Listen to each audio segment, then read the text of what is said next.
تو ان روزوں کی برکت سے اللہ تعالیٰ پورے سال کے گناہوں کو معاف فرما دیتے ہیں۔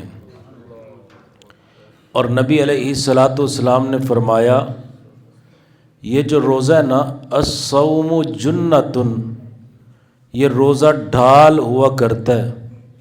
ڈھال کسے کہتے ہیں کہ جب دشمن حملہ کرتا تھا اس زمانے میں تو لوگ تیروں کے آگے، تلواروں کے آگے لوہے کی ایک ڈھال بنا لیا کرتے تھے۔ اس ڈھال کو آگے کرنے سے وہ تیر، تلواریں، نیزے اس ڈھال سے آ کر کے ٹکراتے، بندہ محفوظ ہو جاتا۔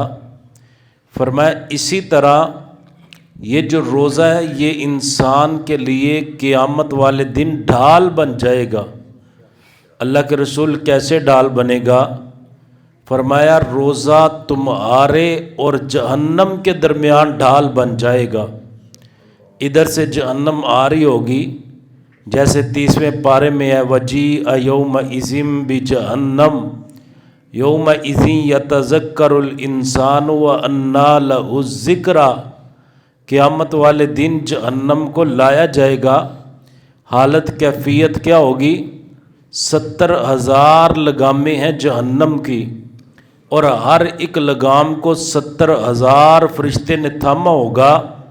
لیکن جب جہنم آ رہی ہوگی یہ ہمارے رکھے ہوئے روزے بندے اور جہنم کے درمیان رکاوٹ بن جائیں گے، ڈھال بن جائیں گے۔ روزے کی برکت سے اللہ تعالیٰ بندے کو جہنم کے عذاب سے محفوظ فرما لیں گے۔ لیکن روزہ کیسا ہو کہ روزے کی بندہ قدر بھی کرے۔ روزہ رکھ لینا تو آسان ہے، صبح سے لے کر کے شام تک۔ عربی موسم بھی مناسب ہے، سردی کا موسم ہے، اس کے روزے زیادہ مشکل بھی نہیں ہوتے۔ یہ روزہ رکھنا تو آسان ہے لیکن اس کی حفاظت کرنا بہت مشکل ہے۔ نبی علیہ السلام نے فرمایا جس بندے نے روزہ رکھنے کے بعد لغویات کو نہیں چھوڑنا، جھوٹ، غیبت، چغلی اور جو پہلے عیوب ہیں انہیں ختم نہیں کرنا، فرمایا اللہ تعالیٰ کو اس بندے کی کوئی حاجت نہیں ہے کہ یہ بندہ کھانا پینا چھوڑے۔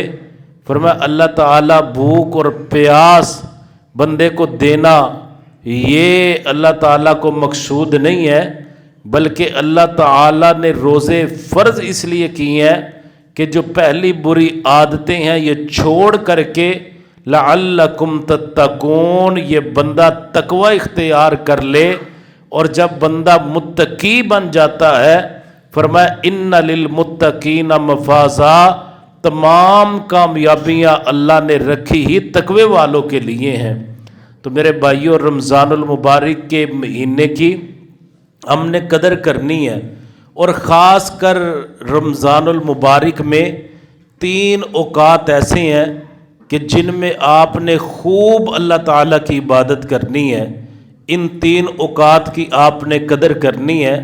سب سے پہلا وقت سحری کا جو وقت ہے نا، ہم سمجھتے ہیں کہ یہ کھانے پینے کا وقت ہے اور اس میں ہمیں چاہیے کہ بس کھانے پینے پہ ہی توجہ دیں، تو کم از کم 1 گھنٹہ صبح کی اذان سے پہلے آپ بیدار ہوں اور اس میں کثرت کے ساتھ اللہ تعالیٰ کے سامنے استغفار کریں، اللہ کے سامنے اپنے گناہوں کو رکھیں۔ اور وہ وقت ایسا وقت ہوتا ہے کہ اللہ تعالیٰ آسمان دنیا پہ آ کر کے آوازیں لگاتے ہیں، ہے کوئی بندہ جو مجھ سے گناہوں کی معافی مانگے میں اسے معاف کر دوں، ہے کوئی رزق لینے والا رزق کا سوال کرے میں رزق عطا کر دوں، ہے کوئی اولاد لینے والا جسے اولاد کی طلب اور ضرورت ہے میں اسے اولاد عطا کر دوں۔ تو اس وقت اللہ تعالیٰ کے سامنے رونا ہے، گڑ گڑانا ہے، اللہ تعالیٰ کے سامنے حاجات رکھنی ہے، اپنی مشکلات، اپنی ضروریات، اپنی پریشانیوں کو اللہ تعالیٰ کے سامنے رکھ کر کے کثرت کے ساتھ دعائیں کرنی ہے، قرآن پاک کی تلاوتیں کرنی ہے۔ اور اسی طرح دوسرا وقت جو ہے نا فجر کی نماز سے لے کر کے سورج کے طلوع ہونے تک کا وقت، یہ بڑا قیمتی وقت ہے۔ نبی علیہ الصلوۃ والسلام نے فرمایا جو بندہ نماز فجر پڑھے فجر پڑھنے کے بعد اپنی جگہ پہ بیٹھا رہے اور سورج کے طلوع ہونے کا انتظار کرے. انتظار ایسے نہیں کہ بیٹھ کر کے بندہ گپے لگانی شروع کر دے. فرمایا اللہ کا ذکر کرے, اللہ کی یاد میں رہے, نماز کی حالت میں جیسے بیٹھا ہے ویسے ہی بیٹھا اللہ تعالیٰ کا ذکر کرتا رہے, قرآن پڑھتا رہے, دعائیں مانگتا رہے. اور جب سورج طلوع ہو, سورج کے طلوع ہونے کے بعد 2 رکعتیں ادا کرے. فرمایا اللہ تعالیٰ اس بندے کو ایک عمرہ کرنے کا ثواب عطا فرما دیتے ہیں. تو یہ بڑا قیمتی وقت ہے, اسے بھی ضائع نہ کیجئے. اور تیسرا اور اہم وقت جو ہے کہ وہ افطاری کا وقت ہے. اس وقت میں چاہیے کہ افطاری سے پہلے ہم وقت کو ضائع نہ کریں. اکثر آپ احباب دیکھتے ہیں کہ افطاری کا وقت ساری توجہ کھانے پہ ہوتی ہے, دعا پہ ہماری توجہ نہیں ہوتی.